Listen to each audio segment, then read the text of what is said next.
I'm back again. Come on, Time. Come on.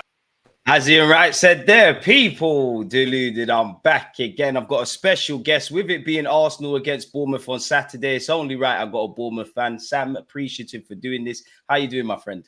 Thanks, man. Doing very well, mate. Happy with where we are in the league. All things are good down on the South Coast, mate. Just hoping we don't have a repeat of last season at the Emirates, which was probably the most painful experience I've had in football. Amen. I definitely don't want that. And I actually look into this game and I would love to know your thoughts. I potentially feel this is a somewhat of a banana skin. Obviously, us Arsenal fans are on cloud nine. It's a difficult task beating City to the Premier League trophy, but we've got to win all our games. And I think fans can be forgiven for thinking every game somewhat of a walk over the park. And I think against Bournemouth, that isn't the case. Since November, you've been great. Your manager's doing great stuff. You play great football. And there's a lot of parallels between your Spanish manager and ours. So, like, paint me a picture as to what Bournemouth season's been like for obviously us non-Bournemouth fans. It's been good. We had a bit of a slow start, and that's probably expected. A group of players that were playing some pragmatic, purposeful football under Gary O'Neill have had to learn a brand new style of self-branded. He brands it as chaotic football, and it's very front foot on the counter-attack, trying to win the ball up high, high press, that kind of thing. And it took a while for us to get used to it. But in sort of October, November, it suddenly clicked. Since then, I think the last 25 games, there's been these league tables all over Twitter and stuff. Last 25 games, we are in the top 5 in terms of points we've gained. Because I think after the first 9, we only had 3 points on the table. But now we're doing well. Look, I think Europe is out of our grasp. But to be a top 10 side the size of us is superb. So fans are really happy. They're being entertained, which is the main thing. Plus, we're getting points on the board as well. So, yeah, all smiles down here. I mean, you said it there, and it's nice to see you've got a smile on your face because, as I said, I think there's a lot of parallels between Bournemouth and their other manager and Gary O'Neill to where you are now, and obviously us with Mikel Arteta. And you said it there, it's been doing the rounds on social media. You know, you lot would be 5th if the league table was from November till now. So it is kind of scary. What can we expect tactically from Bournemouth then? It's quite difficult at the moment because we've got so many injuries. It's unreal. And one of the players that I really wanted to be playing that probably isn't is Antoine Semenyo that picked up an injury. We don't quite know the extent of that. Hopefully it's not an ACL, but he's absolutely key. But what we will be doing is trying to go for it. I'm a bit worried because I think when you've got two teams that play in a similar style, I think it's technical quality that wins the game. And Arsenal are far superior in that department. But yeah, you'll see us have a go. Can't quite promise the 11-second goal that we had last time with Philip Billing. However, yeah, we will certainly go for it. We don't play, little cheeky passes like, tiki-taka stuff for the sake of it. I think we did that a little bit last season and it didn't really get us anywhere. Nice to watch. You got lots of possession, but not doing much with it. So we're very economical with the ball.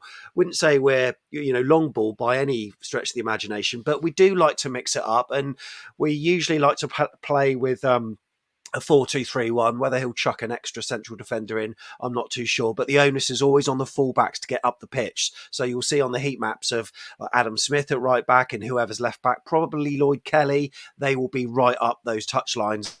And, they'll be key trying to get the balls in the boxes and feed Dom Solanke. So I'm really excited for the game. Nervous, but yeah, I am excited. I'm everything. I'm nervous. I'm scared. I'm fearful of what our opponents and you guys can bring. I'm kind of confident in, the form we've been kind of playing with. What's been the changes with Gary O'Neill? Because I think he's doing quite well at Wolves. I rate him quite highly. I don't know where it be at Bournemouth because you lot probably, excluding Wolves, know him better than anyone. So, how was his time there? And what's been the changes beyond the obvious? I think his time was pretty good. I've said this previously, but the media sort of painted it out to be some kind of miracle when we survived, although I don't really see it as that, given in January he was given a transfer war chest and a load of players for a lot of money that helped to get him over the line. I think we made hard work of certain games. I think Wolves are experiencing that a little bit this season, not really beating teams in and around you, but all of a sudden randomly just getting these big results. And that's what we got last season. Your North London rivals. North London was definitely red that day with a last-minute 3-2 win. So that kind of negated the pain that we had a month previous at the Emirates. But we didn't yeah, we played all right, and but we turned up in games where we didn't expect to, but didn't in the ones that we did. I think it was purposeful. Like I said, it's pragmatic, not overly easy on the eye. And he had a tendency to, once we took the lead, handbrake would be on, and therefore we'd invite teams to come at us. Whereas now, I think it's more the like when we had Eddie Howe as manager, more like, well, if you score 3, we'll score 4, as we proved against Luton Town. We will go for it, and yeah, we won't take our foot off the gas, and that's what's just been really entertaining for us this season. So you know what, win or lose this season, it's been a breath of fresh air to watch. So we've been more than happy with the way we've been playing, but we've been on a good run of form. It's been great. Playing Arsenal though is a different matter, because this season you are scintillating to watch. You scored the most goals, conceded the fewest, and play. Yes, we are a banana skin, but I think the way we play weirdly plays into your hands a little bit. So I think it's going to be a good game anyway. I think you touched on it there. I think because of the managers and their philosophy, and I think because of like them being Spanish and their whole ethos around football, I do think it kind of suits us, because you lot won't make it a crazy sort of typical poster game of English football where it's direct, all men's to the pump, intensity and things like that. I think it will be a bit of a chess match, and I do hope, like you said earlier, that it does go down to individual quality, because I am betting on Bukayo Saka and things like that. You mentioned form, and everybody knows how great your home form is, but obviously you're traveling to our place. Has there been any contrasts in an away form or anything like that? I think our away form has been pretty good, really. One thing we are missing this season, and I'm sorry to say this, is a statement result. We haven't had that so far this season. Last season we did, but actually, I'll tell a lie. Beating Man United on their own patch 3-0 was pretty good, but they are awful anyway. So is it that big a result? I don't know. You've got to go to them pretty soon. I'm sure you'll smash them, because they're not that great. I hope so, because we don't travel well there. Yeah. On the road, yeah, we have been pretty solid, really, but I would say it's pretty much 50-50. At home, that's where we've been, picking up our points, really. It's quite a fortress now at Dean Court, which is all Vitality Stadiums, most people know it. But away from home, we've had some losses that have been pretty poor, such as at Fulham. But then we've managed to grind out results at some places like Wolves, our last away game. So yeah, it's pretty hit and miss. I do fear for this weekend though, because there will be a quality mismatch at times, I feel. But I'm just hoping that Andoni Iraola's got the boys playing, and that we should be in a confident mood. So who knows?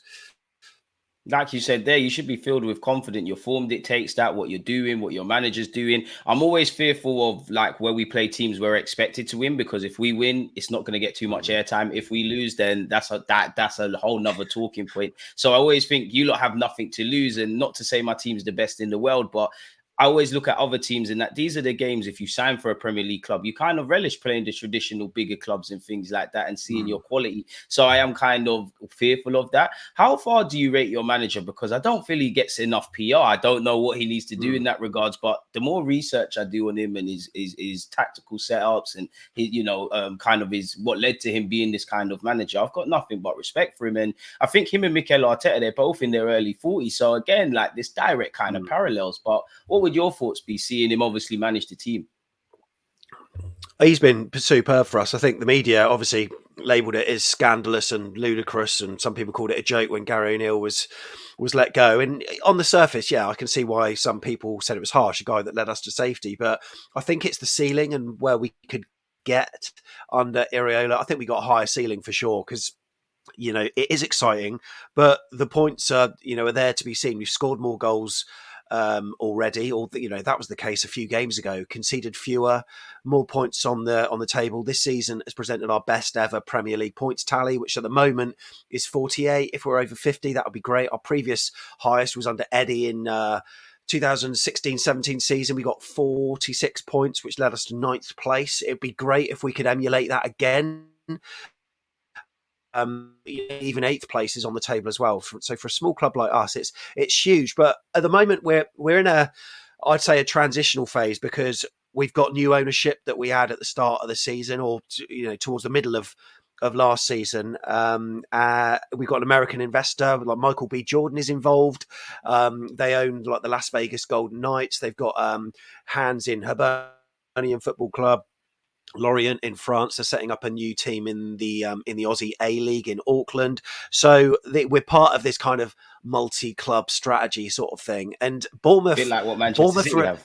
Yeah, but Bournemouth are at the top of the pyramid, which is mad because when you see our stadium, it's like our stadium's so small, but that's where we are. That's the lure of the Premier League. So we got investment. We want to spend in the summer. I think, unfortunately, there might be a couple of big departures that will help fuel our spending, which, Dom Solanke is probably going to be one of them. I'm sure we're going to be speaking about him at some point. But yeah, we're looking to invest, and our owners promised European football within 5 years. And, he promised that we wouldn't get relegated. Yeah, I know, exactly. I mean, when he came in, we were 19th in the Premier League. I think when we had just lost to you, we went bottom that weekend. And we're all thinking that clip of him saying, and it was on video, we won't get relegated. That's going to be memed up all over Twitter. It's like, this is not good. But thankfully, we had a really good April. And things turned out okay. But he said, like, look, new stadiums on the horizon at some point soon. New training facility that's being built. That's going to be ready end of the year. So that means the new kind of area where the new stadium would be cleared. And you know what? Yeah, things are looking on the up. And Bournemouth in Europe in 5 years, like, I don't know how many we'd take away. What, 100? Who knows? But either way, it would be superb for a club like us. So yeah, we're looking to sort of emulate the Brighton model, I think. And at the moment, early signs are good for that. And I think you're bang on the money, man. And I'd say most importantly, just to know that you're speaking with a smile on your face, because as we know, football fans, in theory, it doesn't make sense. The amount of support we give our clubs, really and truly, there's other aspects of our life we visit. So it's lovely to see that the managers and the owners are speaking with conviction, even where, as you said, when you're rock bottom, you don't really want to hear that. You can't really see that when they say things like, we're not going to get relegated and we're going to get in Europe. But it's nice to see that it's kind of worked out. You mentioned Solanke, and I do want to touch on him. How good is he been? How good do you think he can go? And like, what sort of fee do you see him commanding? Yeah, so we bought him for 20 million from Liverpool, and that was a point of time where we were almost writing blank checks to Liverpool for some of their players, like Jordan Ibe for 15 million, who didn't really work out. And obviously he had his sort of mental health problems, which was sad to see. Nathaniel Klein, and there were a series of other players that we just bought, and we at the time it was a bit. Yeah, that's right. He was on loan with us for a bit. But you know what? Dom Solanke, he came, and it was very difficult for him at the time because Callum Wilson was he was our main striker. So very difficult to break in. We never usually played with two strikers at that point in time. We sort of went down to playing in a similar formation to what we are now, really, with one up top. So he found it very difficult to break through. So his chances in the Premier League were fairly limited. I think going down to the Championship was, for a couple of seasons, was probably the best thing that happened to him, really, because he got a season to find his feet. And then in our second Championship season, where we got promoted, he scored 30 goals that season. We were all wondering, would it translate into the Premier League? It did. And this season is really where it's happening for him. He's such a pivotal player, and that's what I fear if we lose him next season in terms of his hold-up play. He's good, he's strong, he's quick, he's really agile, knows where the goal is. I think previously he tended to overthink chances when he's one-on-one. He's got a bit of time to think about it. That sort of got in his head a little bit. Now he's just got that ruthlessness, which is really good to see.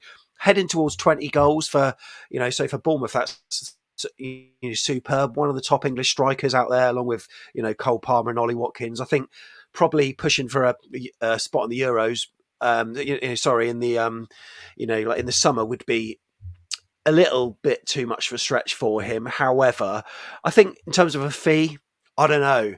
Annoyingly, we just found out the other day that Liverpool have got a 20% sell-on clause, so we wouldn't get as much as we would want. But yeah, it does. So I don't know, 60 maybe, 55, something. Somewhere around those marks, because he's proven himself, but it's just kind of what kind of club would he go to? That's what I don't really know. So be interested to see his movements in the summer. Do you think he'll stay in the summer? Obviously, you're not a transfer guru, but if your gut feeling, do you think he's off, or do you think he's staying? I'd love him to. I would love him to, but I think he's going. Most people, like local media journalists in and around AFC Bournemouth, sense that he's going to go. And look, he's been a loyal servant, and he'll go with most Cherries fans applauding him for wanting bigger things, and I get that.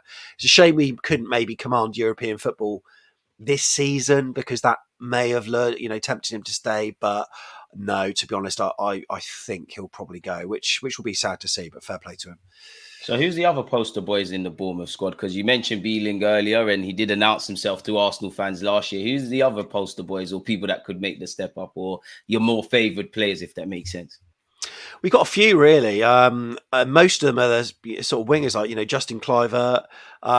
Finally, like shaking off the stereotype of just being his dad's son. Like he's actually forming a career for himself now, and he scored in the top 5 leagues in Europe. He's already beaten his dad's tally for best Premier League goals return. I think for Newcastle, Patrick had 6. Kluivert's got 7. Justin's got 7. And you know what? Great player. Antoine Semenyo, we picked up from Bristol City for a snip, really, in and around £10 million. He's been absolutely superb, and he's going to be a huge miss for us. But then there are players that just go under the radar, like Ryan Christie, who plays absolute workhorse, absolute engine on him.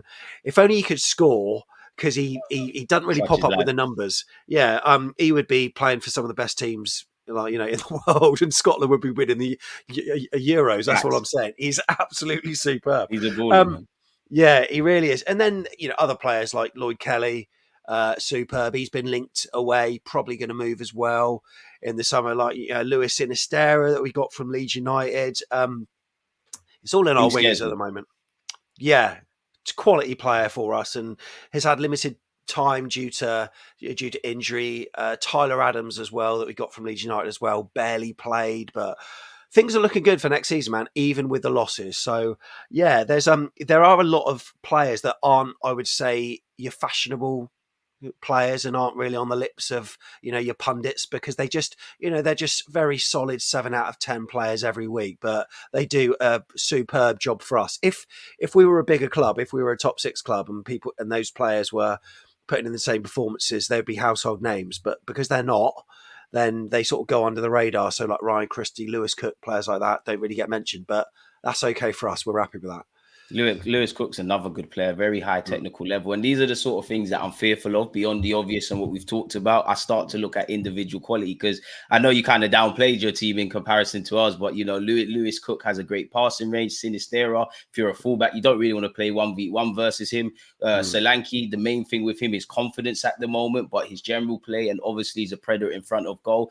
And I actually feel your fullbacks put in the shift. And when you couple that in with what your manager does, there's big tests out there. So how do you feel about the last 3-4 games that you guys have? Because I quickly browsed before we started. I actually think you've got 3 London teams in what's left. And obviously it starts with us. Yeah, I mean, this weekend's going to be very difficult. It really is. It would be great to upset the apple cart, but if I'm perfectly honest, I'd rather see anyone but Manchester City win the league again. So it's not a huge shame if we lose, and that's terrible saying that. The greater good, man. Yeah, exactly. Brentford after that. I think that's one of the games that we need to be getting 3 points in, and then Chelsea away on the end of the season. I don't know really. I mean, yeah, they're in a pretty good sort of vein of form. They've sort of picked up recently. They're doing a lot better, but I would like to think that we'll give them a game, and hopefully with a few players back, we might be picking up some points there, because we have at Stamford Bridge previously in the Premier League on a number of occasions. So I think it's a good way to end the season. One thing I'm really pleased about this season is that we don't seem to be on the beach. Last season under O'Neill, our last 4 games, some of which were winnable, we were awful. We were really pedestrian. We didn't seem interested. Now I think the mentality, there's a mentality shift, and we want to play. We want to give teams games. We want to break records. And I know that these records are small compared to other clubs, but for us, it's huge to be finishing the top half. It'd be a massive statement. So I think Andoni Iraola's got them motivated to push on higher. So, and these players are playing for their positions as well. He's a manager that will tend to reward the players that are doing well, and will happily drop the players that aren't performing. So, yeah, exactly. So really interested to see how it goes, but we'll be competitive in all the games, which is probably what we weren't last season. But I'm hoping for a return of 4 points. Whether one of those points will come at Arsenal, not so sure. I mean, I want to ask you, I got two more questions for you. I want to ask you your player of the year, but you can't say Solanke because I feel, obviously, I'm not a Bournemouth fan, but if I asked a lot of Bournemouth fans, it's kind of easy to go towards Solanke. So if Solanke wasn't a factor, who would you give your player of the year to? Interesting, because we've been asked by like the BBC to provide our top 4 players for their end of season vote, and we're struggling to do that at the moment. There are 2 players that are in the mix: Dom Solanke, Ryan Christie. And after that, it's a mixture of Ilya Zabani, our Ukrainian centre back, who's like on Football Manager, by the way. He's Yeah, he right up becomes there. great. Yeah, he's like a wonder kid. Also Adam Smith, Antoine Semenyo, Lewis Cook. These are even Justin Kluivert's name has been mentioned. I'm gonna say Ryan Christie, just because of his work rate, and he's very technical as well, really good, and just links up the play really well. He's the sort of natural link between our defence and attack. And if I was going to put a name on it, it would have to be Ryan Christie. I mean, it's nice to see. And you spoke about Football Manager. Ryan Christie was once one of those sort of players. I did want to touch on the left back as well before I forget. Is it, or left winger? Is it Kekes or Kerekes? I can't pronounce his name, but he just scares me for some weird reason. Yeah, what can you tell us about him? He looks great technically, and I think he could trouble us.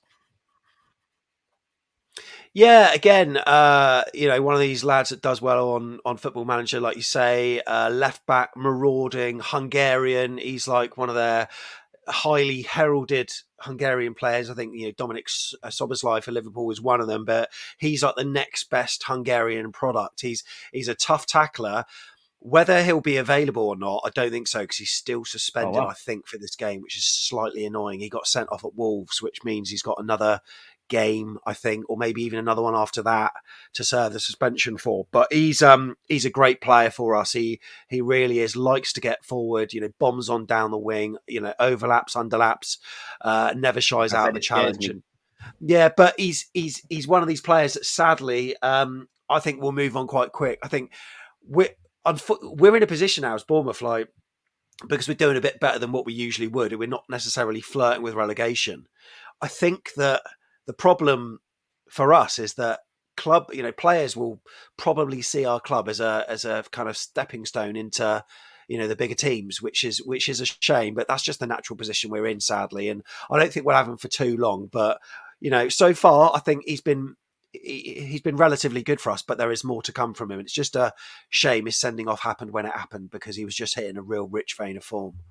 And I mean, I guess with everything being said, my last question for you would then be prediction.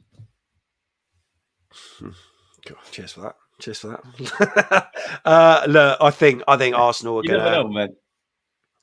I think Arsenal are going to win it. Sadly, I would love to do this kind of head and heart thing, but head heart is saying an Arsenal win. Sadly, I think we'll be competitive in it, though. I don't think it's going to be as dramatic as last season, but I think we'll score. I'm going to go for 3-1 Arsenal. Sadly. I'm going to go 2-1 Arsenal, Bournemouth to take the lead. I know what you said in that you don't think it will be like last year, but I just feel our games are filled with drama. I know when you think of Arsenal, Bournemouth, we'll think of many people for years to come will look at the game last year. But there's been a couple of times, and I know we're not playing away, we've gone to your place and it's just been goals galore kind of thing. Like last season was one of the best times for me, and maybe even this year, if I can remember rightly, in that we've just taken care of business. You lot are always prepared to put a spanner in the work. So for me, I'm going to go 2-1 Bournemouth to take the lead, a nail-biting affair. Hopefully we get the 3 points and keep this title race going. Hopefully you lot, if you do win, I hope you go and get Europe, man. It'd be lovely to see you lot finish ahead of some of our rivals in the same vein of Aston Villa. Let people know where they can find you in your podcast, Sam, man. Yeah, so we're called Back of the Net. It's on socials and on YouTube. Just type in AFCB podcast. Last season, by the way, we did an away day review. We do an away day review for each and every of the 19 games we travel to, because we travel home and away. And Arsenal did well, by the way. For noise, it was right up there. And just a little one to leave you with. Like, we're not a big YouTube channel by any stretch of the imagination. We're the biggest Cherries one. But don't downplay yourself, Sam, man. I love your work. But when we played Arsenal, our numbers went through the roof. Right, so we did an away day review for Arsenal, got like 53,000 views. We did one for Spurs, 3,000. Like, North London is red. It is club, red. Man. Yeah, they're a real small club, man. Yeah, there you go. The stats say it. I love that at the end, Sam, man. But as Sam said, you know where to find him. Again, if you lot are too lazy to try and find his platform yourself, then it'll be pinned to the messages on the YouTube when it's premiered, be in the description, and it'll be in the title. So yeah, give the guy some support. Sam, I appreciate you. Made the best team win, man. Let me let you get out of here. Thank you, man. Thank you, man. Cheers, man. Peace.